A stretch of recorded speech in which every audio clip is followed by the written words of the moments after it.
The fluorescent lights hummed overhead like they always did, their white glow turning everyone beneath them into something slightly less human. Ashley Cooper moved through Mercy General's ER corridors at 6:44 a.m. with the kind of efficiency that made her nearly invisible. The way she navigated around the chaos, anticipated what the attending physicians needed before they asked, caught the small things others missed. A monitor lead lying unattached on a stretcher. A medication cup left on a crash cart that didn't belong there. A patient's O2 saturation drifting down by 3 points while the resident was charting. She fixed things. Quietly. Without drawing attention. The smell of stale coffee mixed with antiseptic had seeped into her scrub so completely she no longer noticed it. The cold stainless steel of the medication carts gleamed under the harsh fluorescent wash as she restocked supplies with movements precise as a surgeon's hand. 23 years of this rhythm, different hospitals, different cities, always the same work. Always the same invisibility. Her scrubs hung loose on her frame, and there was a faint silvery scar visible along her left collarbone when she reached upward, a line of damaged skin that disappeared beneath her neckline. Nobody asked about it. Nobody asked about anything. At 7:14 a.m., the ambulance bay doors hissed open and a stretcher came through fast. Unit for assignment. Her unit. The paramedic was already giving report before the wheels stopped rolling. 28-year-old male, Marcus Chen, admitted to VA with acute chest pain and respiratory distress. Blind veteran, service-related injury. BP elevated at 158/92, heart rate 118. O2 sat at 89% on supplemental oxygen. ECG shows some ST elevation. We've got 2 large bore 4s running normal saline. Ashley's hands moved with automatic competence as she began transfer, pillows repositioned, monitors reattached, the 4 stands aligned.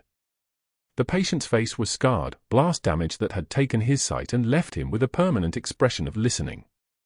She didn't stare. She never stared. "You're okay," she said quietly, checking his grip on the bed rail. "I've got you. Name's Ashley. I'll be taking care of you this morning." Marcus nodded, his head turning toward her voice with the fluid precision of someone who had learned to navigate the world through sound alone. His family was already crowding in, his mother, sister, someone who looked like a brother-in-law. They clustered around the bed with the protective intensity of people who had fought too hard to keep someone alive to let him go now. That was when Dr. Hargrove arrived. He moved into the bay the way men like him always moved, deliberate, commanding, his white coat hanging from shoulders that had never thrown a punch in their life. Hargrove had the kind of face that had always gotten what it wanted, sharp features, expensive haircut, the look of a man who'd been told since birth that his opinions mattered. He was already scanning the monitor readout when he glanced at Ashley with something that wasn't quite a look, more like a dismissal. "Specialist Cooper," he said, his voice carrying the exact pitch designed to be heard by everyone in the ER without raising his volume. "I need to be direct with the family here. Some of our nursing staff don't quite understand what acute cardiac events require. They tend toward the sentimental approach. Hand-holding. Reassurance." His eyes moved to Marcus without focus, as if the patient wasn't actually seeing him. "This patient needs competent care. Clinical precision. Not the bedside manner that treats a major medical crisis like a therapy session." The silence that followed had texture. Ashley felt it land in the bay like a physical thing. Marcus's mother stiffened. His sister's hand moved to his shoulder.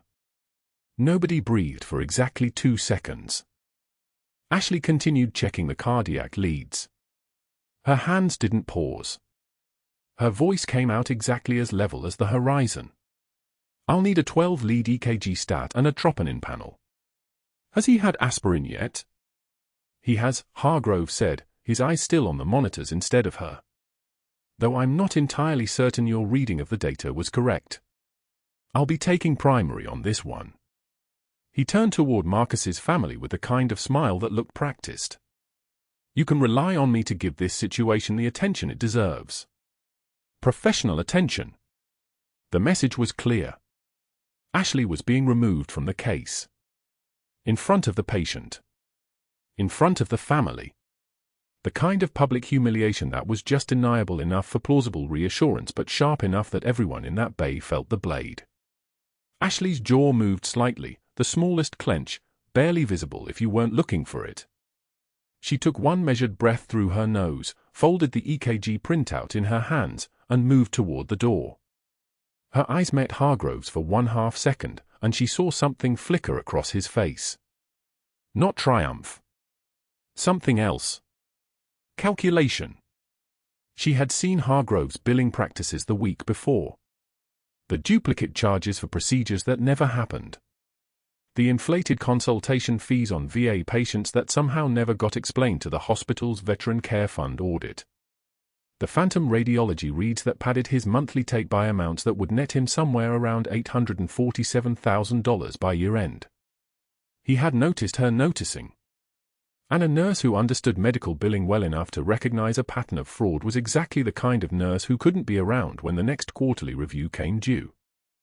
The break room sat in the southeast corner of the ER, a space that was perpetually too warm and smelled like microwave chicken and the kind of stale coffee that had been sitting in the pot since before her shift started. At 8:31 a.m., Ashley pulled out a chair at the corner table where 3 nurses and an RT were already eating lunch. The room's energy shifted the moment her weight landed in the chair. The RT suddenly remembered he needed to check on his patient upstairs. One of the nurses glanced at her watch and decided break time was over. The remaining 2 nurses exchanged the kind of look that wasn't quite accidental, and they gathered their food and left without speaking. She sat alone at a table designed for 6, her sandwich uneaten beside her, watching the door swing shut. At 11:44 a.m., a printed write-up appeared on the unit board, disciplinary notice, inappropriate emotional attachment to patients. Staff member demonstrates unprofessional boundaries and excessive personal investment in patient outcomes. Requires mandatory retraining in clinical distance and professional boundaries. Dr. Harrison Hargrove, MD, ER attending. Her name was listed in the box below. She read it once. Didn't touch it. Didn't take it down. She moved past it like it was a piece of hospital decor that had always been there, the way she moved through everything, without acknowledgement, without reaction, without giving anyone the satisfaction of seeing her flinch. But her hands, when she was alone in the medication room, were very still. The kind of still that comes from discipline. The kind of still that comes from people trained to control everything inside them because the alternative was to let the world see what lived there. The break room at Mercy General smelled like burnt coffee and fluorescent hum. Ashley pushed through the door at 2:38 a.m. during her shift, needing water, needing air, needing 30 seconds away from the as-controlled chaos. 6 nurses turned simultaneously. 6 sets of eyes fixed on her. Then 6 bodies moved. One grabbed her cup from the drying rack. Another switched off the coffee maker mid-brew. The charge nurse walked past her shoulder without acknowledgement. Within 15 seconds the room emptied like she'd announced a fire drill. The door swung closed. Ashley stood alone beside the sink, one hand still reaching for a cup that no longer existed.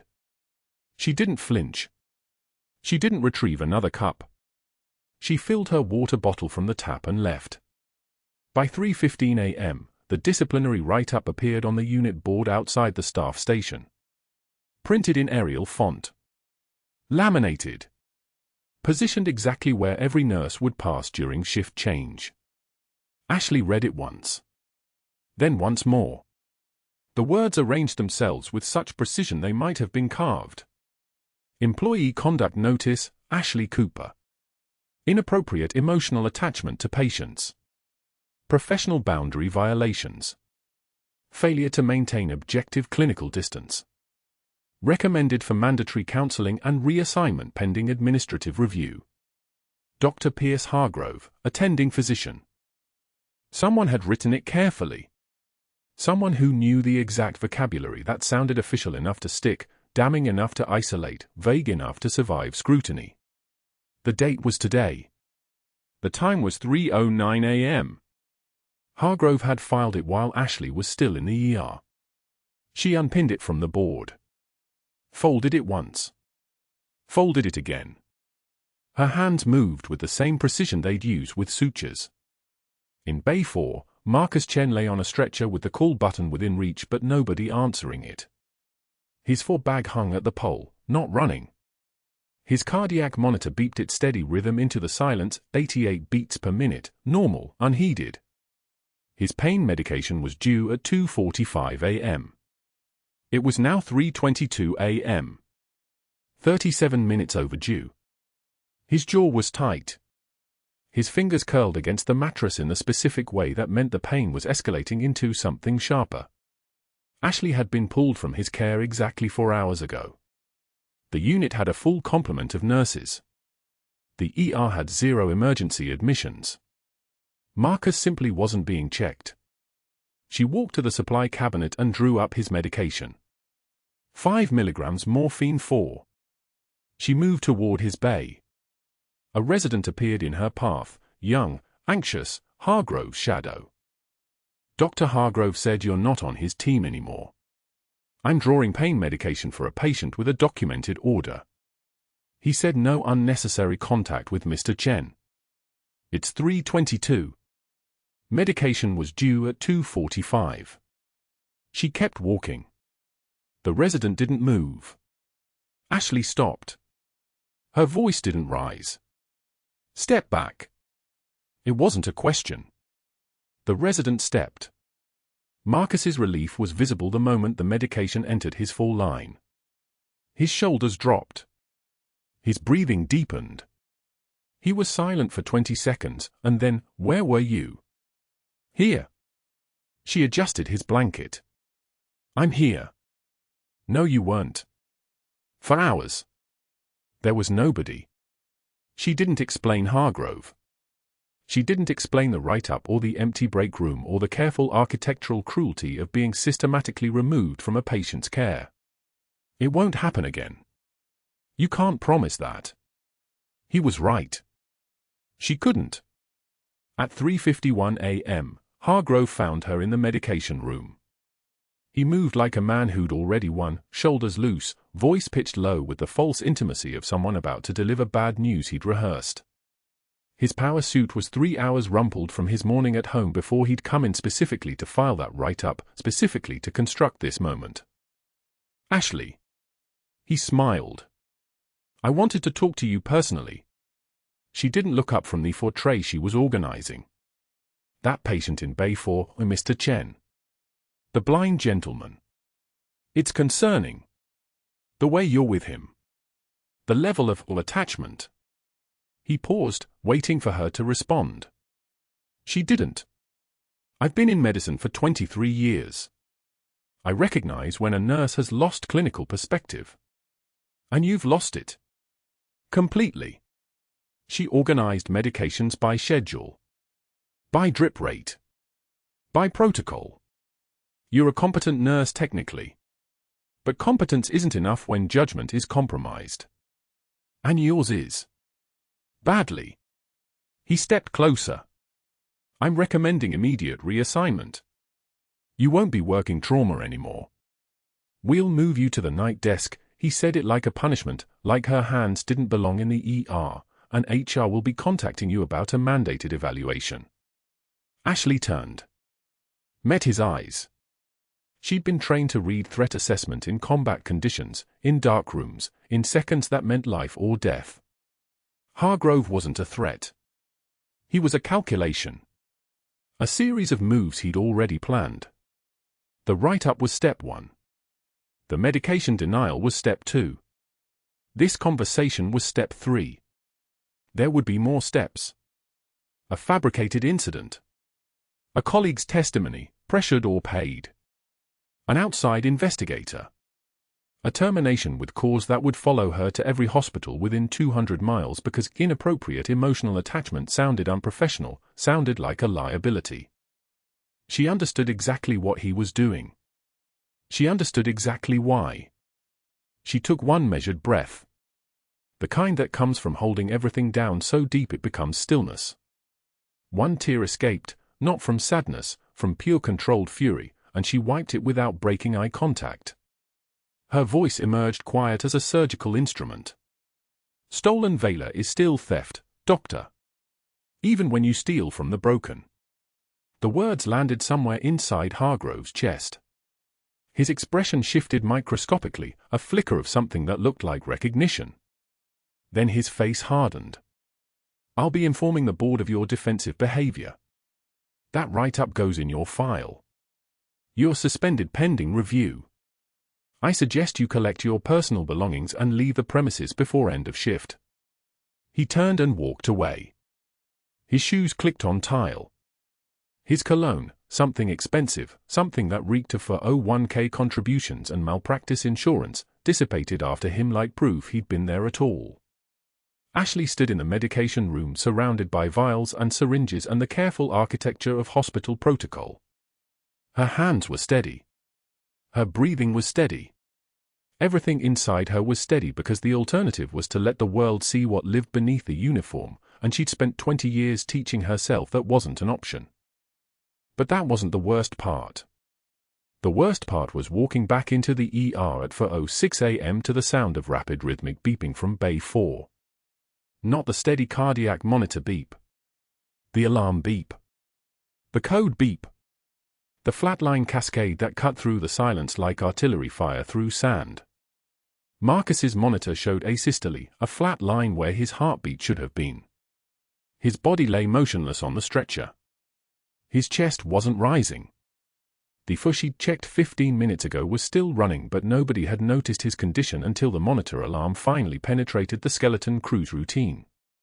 Ashley was moving before conscious thought. Her hands moved on their own. Because they had. 1,000 times. In conditions worse than this. In light so poor you navigated by touch. In rooms where the only thing between death and the person you were saving was skill and absolute refusal to stop. She didn't think about suspension. Didn't think about the write-up or Hargrove's orchestrated removal. Those things were already behind her. What was in front of her was a patient. A blind man who'd survived a battlefield extraction and years of phantom pain.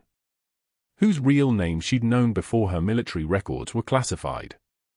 Whose tiny combat boots she'd carried 3 miles through Marja to an extraction point because he'd been too young to understand what happened to people who didn't make it to the helicopter. The ER exploded into motion. Residents arrived. Nurses converged. And Hargrove appeared from the back office, already reading the monitor, already reaching for the defibrillation pads. Ashley was already calling compressions. Her hands on Marcus's chest. 30 compressions. Rhythm check. Flat line. Push 1 mg epinephrine 4. The monitor remained silent. Marcus's breathing changed at 11:11 p.m. Not dramatically. Just a shift in the rhythm Ashley had been monitoring for the past 4 hours, shallower, faster, the way lungs compensate when the heart can't pump anymore. She was charting vitals when she heard it, that barely perceptible change in the ventilator's cadence, and her eyes moved to the monitor. Blood pressure creeping down. 118/76. Then 116/74. The decline was gentle, almost apologetic, which made it worse. Hargrove had dismissed the fluid buildup on the chest X-ray as anxiety. Hyperventilation, he'd announced to the room that afternoon, loud enough for Marcus's family to hear. Young men panic. It presents as chest tightness. We'll give him time. He'd written the order in Marcus's chart with the authority of someone who'd never been wrong and didn't intend to start. No echocardiogram. No imaging follow-up. No pericardiocentesis protocol. Just observation and reassurance that sounded a lot like dismissal. Ashley had seen it before. Not in hospitals. In field triage units where wounded soldiers developed tamponade after shrapnel wounds, where fluid accumulated in the pericardial sac and the heart couldn't expand to fill, couldn't pump, couldn't save itself. The body didn't distinguish between combat and negligence. Fluid was fluid. Pressure was pressure. The heart died either way. She checked the monitor again. 114/71. The decline was continuing. She moved to Marcus's bedside, her steps quiet enough that the sleeping family members in the waiting room wouldn't stir. His blind eyes were closed, but his forehead was beaded with sweat. Cold sweat. The kind that meant the body knew something was wrong even when the conscious mind couldn't articulate it. "Marcus," she said, her voice level. "I need you to take a deep breath for me." He complied. "Try to." The breath came shallow, caught, like his lungs were working against resistance. His heart rate jumped on the monitor. 118, 126. 134, the numbers climbed like a ladder he was trying to escape. Ashley's hands moved to the emergency cart without conscious thought. Muscle memory took over, the kind that came from muscle that had packed field dressing kits in Kandahar, that had assembled emergency equipment in conditions that made hospital protocols seem like luxury. She pulled the pericardiocentesis kit, her fingers finding the 18-gauge needle by touch alone, reading the label with her eyes while her hands already knew what they needed. The kit crinkled open, plastic on plastic, a sound like the first small warning shot before everything fell apart. "What's happening?" Marcus's voice came thin, frightened. "My chest." "I know." She didn't have time for reassurance. Hargrove's negligence had created a compressed timeline, and the window between critical and catastrophic was closing at 11:51 p.m. "I need you to sit up slightly.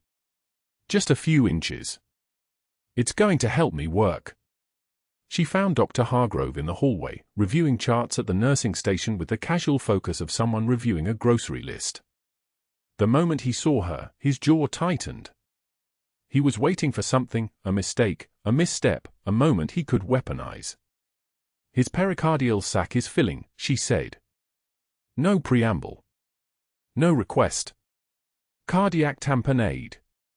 "We need to decompress immediately." Hargrove set down his pen with deliberate slowness.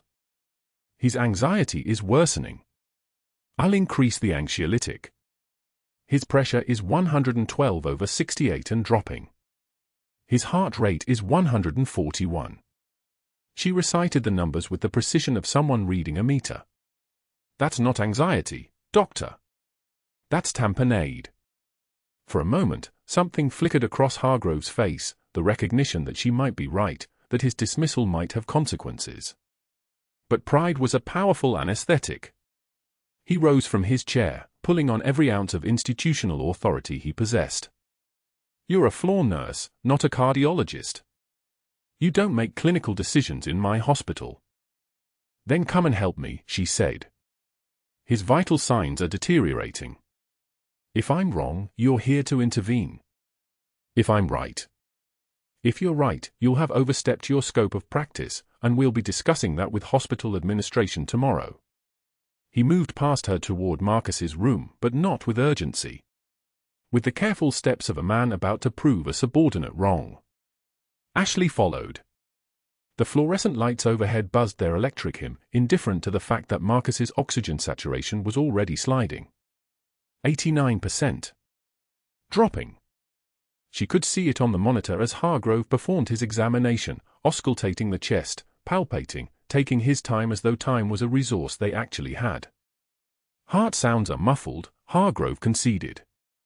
"Finally. But that's consistent with the fluid we've already seen. I'll order an echocardiogram in the morning." The morning. Marcus's heart would stop before morning. Ashley didn't argue. She didn't waste energy on words. Instead, she turned to the supply cart and began preparing with the methodical precision of someone who had done this before, in a cave outside Marja, with a flashlight duct taped to a weapon and morphine needle scavenged from a casualties pack. She drew up 2 milligrams of midazolam. Drew up 50 micrograms of fentanyl. Her movements didn't ask permission. Hargrove saw the kit. Really saw it. "Stop. He's in tamponade," Ashley said. She wasn't explaining anymore. "I'm performing the procedure. You'll do no such thing. I will not have you practicing beyond your scope of." "Doctor." She looked at him once, held his gaze for exactly 2 seconds, and in those 2 seconds something in her voice changed. It dropped an octave. It lost the careful deference. It became something harder, something that had issued orders in conditions he couldn't imagine. Step back. The room went dead silent. Hargrove opened his mouth, closed it, and stepped back. That was when he knew. That was when something in his primitive brain recognized that he was standing in the presence of someone who would not be moved by his authority, who had operated in spaces where authority meant nothing and only competence survived. Ashley turned back to Marcus. His oxygen saturation was 87% and falling. The numbers on the monitor seemed to mock the delay, 87, 86, 85. Each digit a heartbeat closer to disaster. She didn't explain the procedure because Marcus didn't need an explanation. He needed to survive. "I'm giving you sedation," she said. "You'll relax. You won't feel the needle." The medications flowed in through his full line. His breathing eased. His face softened as the fentanyl and midazolam found their mark, and Ashley prepped the skin with betadine, drawing a sterile line below his left xiphoid process. The needle in her hand felt familiar, a 18-gauge, 3.5-inch catheter needle that she'd used to pierce flesh in conditions that made this sterile hospital room seem like a luxury spa. The target was the pericardial space. The needle had to traverse the chest wall, the pericardium, and then stop exactly at the wall of the sac. Too shallow and it wouldn't reach the fluid. Too deep and it perforated the myocardium. There was no margin for hesitation. She angled the needle at 45 degrees and advanced. Feel. That was the skill Hargrove would never teach because it couldn't be taught in a lecture hall. The needle moved through the skin, a slight resistance. Through the intercostal muscles, more pressure. And then through the pericardium, that elastic membrane that housed the heart, and she felt the slight give, the yielding, and knew she was in. The catheter advanced over the needle. The needle withdrew. And then the syringe, 33 milliliters of straw-colored fluid that had been slowly suffocating the heart. She drew it back. Then again. And again. On the monitor, the numbers changed. 88%. 89%. 91%. Marcus's blood pressure rose. 113/70. 116/72. 119/75. The heart, uncompressed, could finally expand. Could finally pump. Could finally live. "Sinus rhythm," she said quietly. Not to Hargrove. Not to anyone. Just acknowledging the monitor, the clean green line of a healthy heartbeat that had almost stopped forever. Hargrove stood motionless in the corner, watching. He'd seen her hands move with a precision that no floor nurse possessed. He'd heard her issue commands that weren't suggestions. He'd watched her perform a procedure that required training he didn't realize she had. And somewhere in the fog of his calculations, his threats, his network of calls he was about to make to board members and investigators, the first seed of doubt had been planted. Not certainty. Not yet. But doubt. Ashley disposed of the needle into the sharps container with a soft metallic clink, cleaned her hands, and prepared the post-procedure documentation. Her handwriting was steady. Her breathing was steady. The single tear that had escaped when she pulled the fluid back, when she felt the heart expand under her hands, was wiped away without breaking eye contact with the monitor. Marcus's oxygen saturation held at 93%. Stable. And that was when Hargrove's phone buzzed. He looked at it, and his face went pale. An email from the hospital administration. A formal complaint had been filed, not by him yet, but his allies were moving fast, activating the network he'd been cultivating for exactly this moment. References were being contacted. Questions were being asked. An outside investigator was already being arranged. They didn't know why she'd performed that procedure perfectly. They didn't know what it meant. But they would soon find out, because in his desperation to bury her, Hargrove was about to trigger something none of them were prepared for. What happened next would end careers. Hargrove made his first call at 2:13 p.m., his voice steady and measured as he spoke to Dr. Patricia Westmorn, chair of Mercy General's credentialing committee. "We have a serious scope of practice violation. he said, each word calculated to land like a scalpel. Your ER nurse performed an advanced cardiac procedure without physician authorization. Pericardiocentesis. On a VA patient. Without my direct order. The silence on the other end told him everything. Fear was already spreading. By 2:53 p.m., he'd reached 2 more board members. By 3:06 p.m., he'd activated his network of professional allies, and the machinery of institutional power began its slow, methodical grind. Ashley had no idea any of this was happening yet. She was still in the trauma bay, her hand steady as she documented the case, her focus entirely on Marcus Chen, whose oxygen saturation had climbed to 94% and whose heart rhythm remained stable on the monitor. Sinus rhythm. Normal. Perfect. A save. She'd done her job, and she'd done it alone, and she'd done it right. The only problem was that being right had just made her a problem for 3 board members who suddenly received phone calls from a very persuasive cardiologist explaining that their hospital's liability insurance was about to take a hit if rogue nurses kept practicing advanced procedures without authorization. By 4:22 p.m., the calls had begun to her references. The investigator Hargrove hired, a private firm called Sterling Associates that specialized in credentialing defense, was already working the phones with calculated precision. They called San Diego Naval Hospital, where her civilian nursing license had been verified years ago. They called the director of her nursing program at UC San Diego. They called 3 colleagues who had worked with her at different facilities. Each call asked the same careful question: has Ms. Cooper ever shown signs of psychological instability? Emotional attachment to patients? Boundary violations? The references offered nothing but praise. That didn't matter. Hargrove had learned long ago that innuendo traveled faster than facts, and fear spread faster than truth.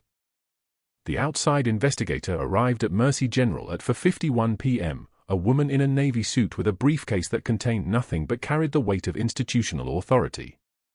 Her name was Marcus Chen, no relation to Marcus, and she had a list of questions about Ashley's employment history, her credentials, her licensing status, her psychological evaluations. She wanted to see her certifications. She wanted to review her personnel file. She wanted access to her computer login records. The questions weren't aggressive. That would have been obvious. They were methodical and polite, which made them far more lethal. Each question carried the implication that something was wrong, even if nothing had been stated outright. That was the genius of Hargrove's strategy. He wasn't accusing her of anything specific. He was simply creating a cloud of doubt thick enough to obscure the truth. Ashley sat in the investigator's temporary office, a borrowed conference room on the administrative floor, and answered every question with the same measured precision she'd used to place that needle into Marcus's pericardial sac. Name. Address. Licensure date. Renewal status. Previous employers. She didn't know that Hargrove had already called her previous hospital in Las Vegas and mentioned concerns about her fitness for duty. She didn't know that the investigator had been instructed to request documentation that didn't exist, to create gaps and inconsistencies in a record that had been carefully constructed years ago by people in offices she'd never seen. She didn't know that she was being dismantled, piece by piece, layer by layer, by a man she'd never given any reason to fear her except that she had chosen to save a patient instead of following his orders. The investigator asked about her clearance status, her background, her previous military service. That was when everything changed. Ashley's breathing remained steady. Her hands didn't shake. But something shifted in the room, a small freeze, a hesitation that lasted exactly 2 seconds. She said, "I served as a civilian medical contractor overseas. My records are sealed." The investigator's pen paused. That phrase, sealed records, carried weight that no one in that room was supposed to understand. It meant classified. It meant government. It meant that pulling on this thread too hard might bring people down from levels of authority that a private credentialing firm was not equipped to handle. Marcus Chen made a note and moved on, but the damage was already done. She'd found the thing Hargrove had been hoping for, proof that Ashley was hiding something. By 5:38 p.m., Hargrove had what he needed. The investigator called him with her preliminary findings. There are gaps in her employment history. She claims prior military service, but documentation is restricted. Her references are all stellar, which is actually suspicious. No one's record is that clean. And her response to questions about clearance status suggests she's concealing something from her current employer. Hargrove smiled. He didn't need her to be guilty. He just needed her to look guilty. He just needed the appearance of a problem serious enough that Mercy General would distance itself from her before she could become any more of a liability. Security escorted her out at 6:13 p.m. Not roughly. That wasn't Hargrove's style. They were professional about it, almost apologetic. A cardboard box was placed in her hands. The contents, a framed photo of her niece, a stethoscope she'd carried for 12 years, a coffee mug that said "World's Okayest Nurse," a pair of compression socks, a handwritten thank you card from a patient she'd saved 2 years ago. Everything she'd kept in her locker, removed and boxed with the kind of efficiency usually reserved for firing someone during a restructuring. She walked through the corridors of Mercy General, past the ER where she'd worked for 7 years, past the break room where colleagues had learned not to sit near her, past the unit board where her disciplinary write-up was still pinned, awaiting removal, and the staff's eyes followed her with the mixture of pity and fear that people reserve for the contagious. Nobody said goodbye. Nobody asked where she was going. That's how you knew it was over. When people stopped asking questions, you knew you'd become a liability instead of a person. On Hargrove's desk, visible through his office window as she passed, were Marcus's boots. The small, worn, sand-colored military combat boots that had been in her locker for 15 years. He'd taken them. Called them evidence. Evidence of what? Emotional attachment, unprofessionalism, a violation of protocol that no one could quite name but that everyone understood meant she was unstable. The boots sat there like a trophy, and Ashley kept walking without changing her pace, without looking back, her face as composed as a photograph. The next morning found her sitting in a plastic chair at the Veterans Affairs Hospital in downtown San Diego, an intake form trembling almost imperceptibly in her steady hands. Around her sat men and women whose wounds she recognized from battles that existed only in declassified briefing papers and the kind of medical journals you weren't supposed to read. A Marine with prosthetic legs and the 1,000-yard stare of someone who'd left pieces of himself in Fallujah. An Army sergeant with burn scars mapping themselves across his neck. A Navy sailor whose shaking hand suggested a war that raged inside his own skull. These were her people. These were the ones she'd sworn to protect. And now she was one of them, sitting in a waiting room, applying for benefits she no longer had clearance to provide herself, her credentials suspended pending investigation, her security clearance in a state of profound ambiguity that meant she couldn't work at any facility that required it. The intake nurse, a young woman with kind eyes who had no idea who she was dealing with, asked the standard questions. Previous employer? Mercy General. Reason for separation? Listed as performance concerns. Current symptoms? The intake form had boxes for anxiety, depression, insomnia, hypervigilance. Ashley checked 3 of them. It wasn't lying. It was translation. Hypervigilance sounded clinical. What it actually meant was that she could read the micro-expressions of everyone in this waiting room and knew which ones were contemplating ending it. What it meant was that her hands had gone cold in the cardboard box moment and hadn't warmed since. What it meant was that she was a senior chief petty officer in a waiting room filled with soldiers, and she was becoming just another person whom nobody saw. The rain started around 8:13 p.m. that night.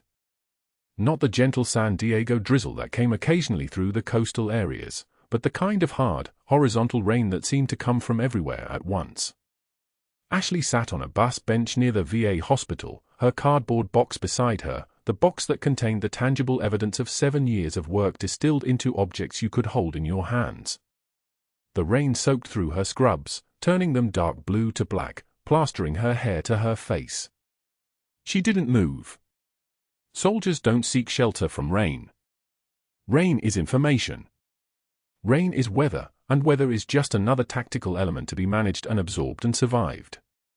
Inside her jacket, folded twice, was the small slip of paper with her nursing credentials. The temporary suspension notice. Your license is being held pending investigation. Do not engage in professional nursing activities. Do not provide medical advice. Do not work. $37.12 remained in her checking account. $92 in the envelope she kept for emergencies hidden in her apartment. A lease that was due in 17 days. No income. No prospects. Every reference would now carry the stain of Hargrove's allegations, not stated outright, but implied, suggested, whispered into the ears of department chairs and hiring managers who would suddenly remember something urgent that required them to move on to another candidate. She reached into her jacket pocket and pulled out the object she'd carried for so long that it had become part of her anatomy. Her combat badge. Not a military decoration, those had been erased from all official records the moment Naval Special Warfare decided she no longer existed. This was something else. A small pin, made from aircraft wreckage and shrapnel collected from Marja 20 years ago, hammered by someone's careful hands in a phi base at 3 in the morning into the shape of an angel with broken wings. Marcus had given it to her 3 days before the extraction, when he was 8 years old, and had somehow understood that she was saving his life. She'd carried it through 2 decades, through 7 hospitals, through the careful construction of a civilian identity that had just been dismantled in 6 hours. The badge sat in her palm, heavy beyond its physical weight, and she thought about dropping it into the storm drain beside the bench. Just letting it go. Letting everything go. The pretense. The careful civilian nursing career. The identity of Ashley Cooper, quiet ER nurse. If she let the badge fall into the water, maybe the past would finally stop pulling at her. Maybe she could become what everyone suddenly seemed to need her to be, nobody. A person whose record was unclear. A liability. A security risk. Someone who had been proven, through the careful work of institutional machinery, to be fundamentally unsuitable for trust. But then the rain hit her bare wrist, and she felt the weight of muscle memory. The same muscles that had carried Marcus 3 miles to the LZ had carried her through 207 combat operations. The same hands that had held the badge for 20 years had held lives together. The rain was information, and the information was this: she wasn't broken.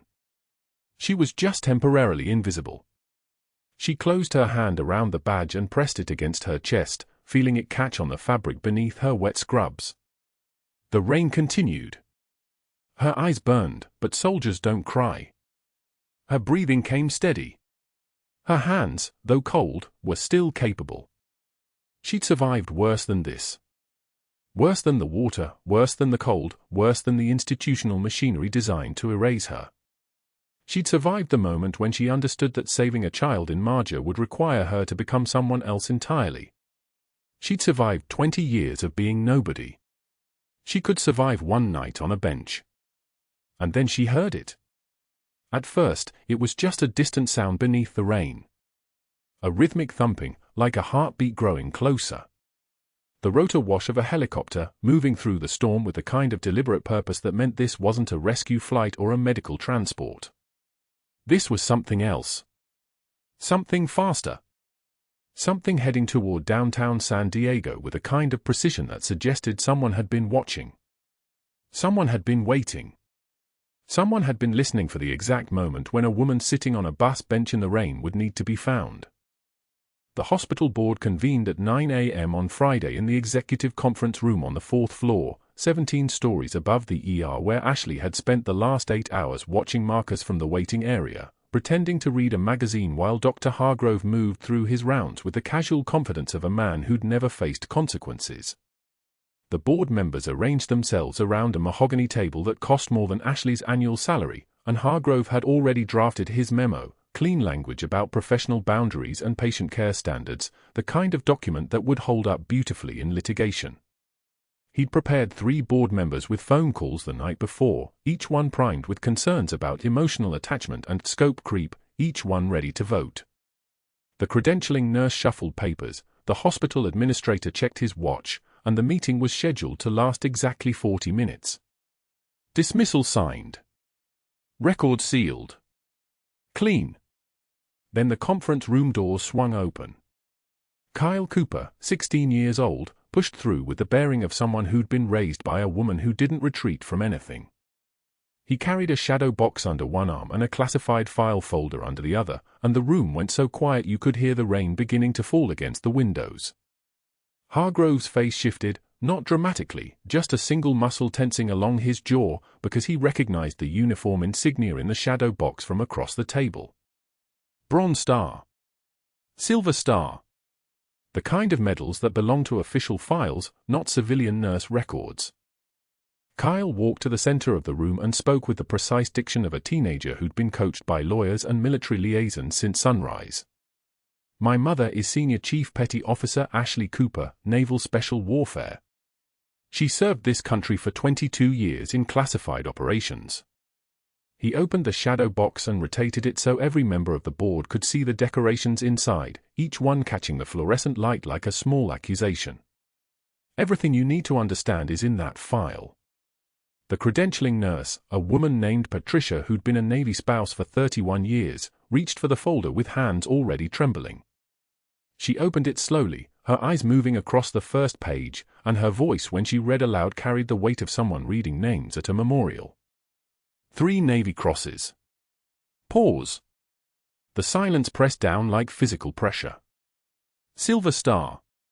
Another pause. The board members leaned forward incrementally, drawn by the gravitational force of those words. 2 Purple Hearts. Patricia's voice cracked slightly on the last one, and then she continued reading details that would have been classified as recently as that morning, operation names redacted for decades now unsealed, geographic coordinates, mission profiles, casualty counts. When she reached a particular line, she stopped entirely for 3 seconds, then continued without inflection, because some truths needed no performance. 23 confirmed surgical saves under direct fire. For instances of life-or-death medical decisions made in environments where standard protocols had become irrelevant. A SEAL team leader sat in the 4th chair, the one Hargrove had assumed was empty until he walked in at 8:58 a.m. Commander Daniel Breaker Holloway, attached to SEAL Team 3 out of Naval Base Coronado, wore dress blues that carried their own weight in the room. He stood when Patricia finished reading, and when he spoke, his voice had the texture of someone accustomed to giving orders that would not be questioned. The boots on your desk, Dr. Hargrove, and everyone in the room turned instinctively toward Hargrove's hands, where he sat frozen, belonged to Marcus Chen, age 8. Extracted under fire from Marja in the summer of 2004 during a schoolhouse-secured perimeter operation. Holloway's eyes fixed on Hargrove with the quality of attention that made most people want to leave the room. Chief Cooper took for rounds shielding that child. I have photographs of the impact craters in her plate carrier.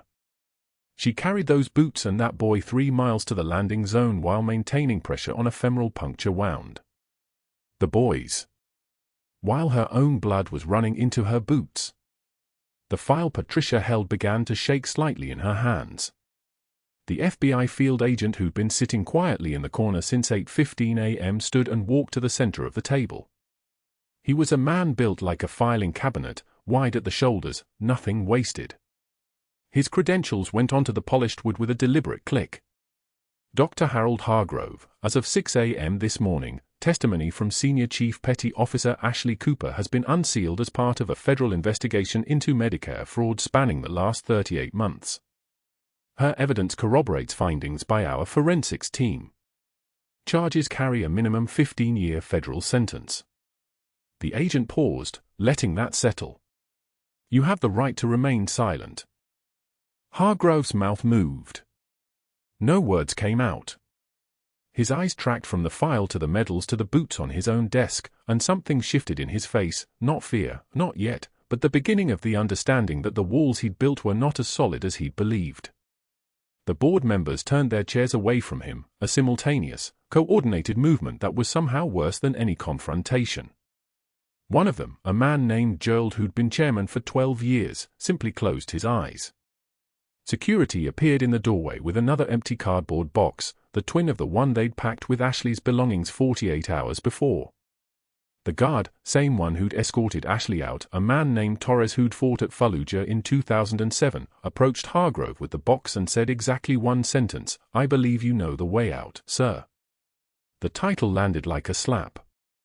The box remained empty in Torres's hands, and offered mercy that Hargrove would not receive, and as he walked past, as his colleagues would not meet his eyes, as the nurses in the hallway stopped talking and simply watched him move toward the elevator with the folder in one hand and nothing else, the conference room door swung shut behind him. 37 minutes. 13 minutes faster than the schedule. 6 months later, Ashley returned to Mercy General. She arrived on a Tuesday morning in August, and the lobby staff did not recognize her at first. They were accustomed to seeing her in standard-issue scrubs, hair pulled back, moving with the invisibility of someone trained to disappear. Today she wore dress blues. The rank insignia caught the light as she walked past the information desk, past the elevator bank, past the small crowd of people in the hallway. She carried a small box of personal items, a coffee mug, 2 framed photographs, as she took the stairs to the administrative floor, where a new office had been cleared for her.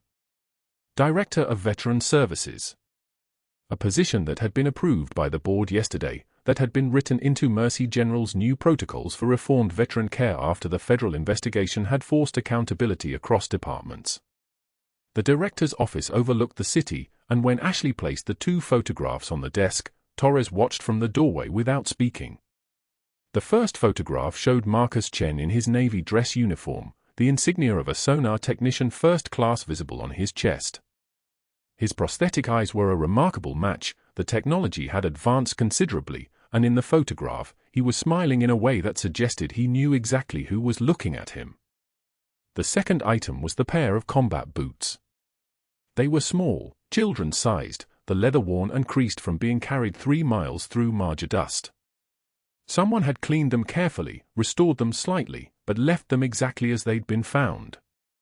They sat on the shelf beside the photograph, and when Ashley looked at them, her eyes did not water, but something behind her eye shifted, recognition, perhaps, of distance traveled. Dr. Hargrove had secured employment at a strip mall urgent care clinic in Tucson, Arizona. The salary was $18.47 per hour. The clinic's records showed he'd been spoken to twice for rushing patients through examinations, and on the clinic's schedule, he was listed as Stephen in the staff directory, not doctor. When parents called asking for the physician, the front desk staff always mentioned that another provider was available, and most of them chose the alternative.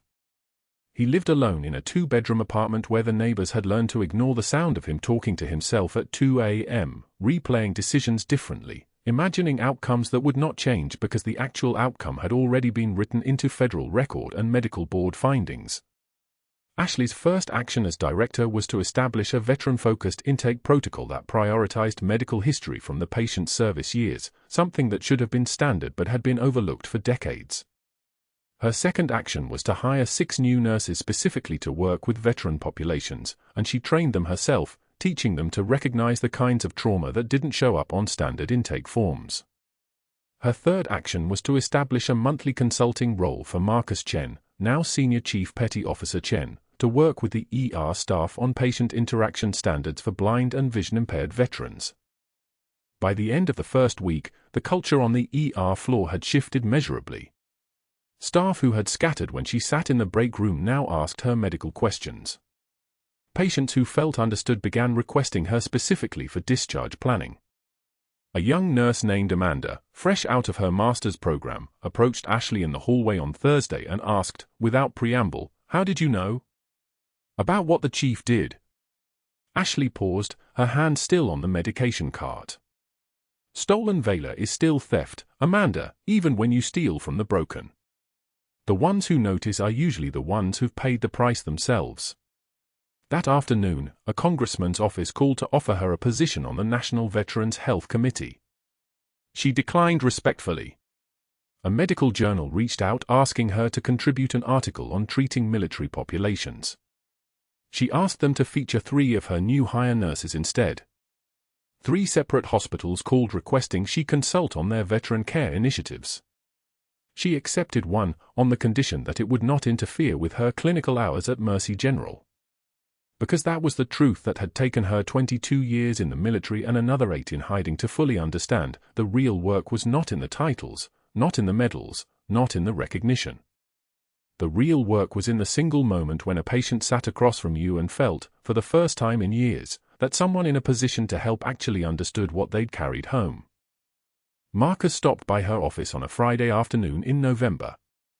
He wore his navy blues, and the prosthetic eyes tracked her movements across the room with enough precision that most people forgot they weren't the original ones. He didn't offer his hand, they didn't do that, hadn't for 20 years, but he inclined his head in a way that was specifically military, the acknowledgement between service members who'd shared trauma. "My team got word on the promotion," he said.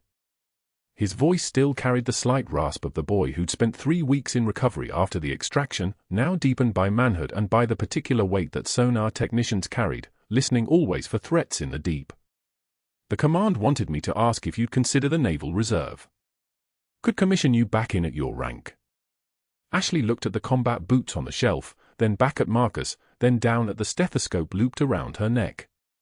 "Tell them my fight is here now," she said.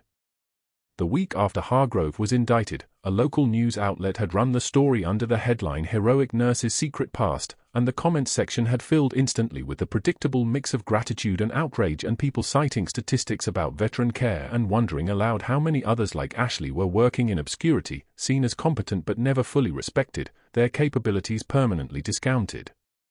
The Veterans Health Committee had used her case as a case study in institutional bias. A TED Talk had been proposed and declined. A book deal had appeared in her inbox and been deleted without response. What had actually happened was quieter and infinitely more important.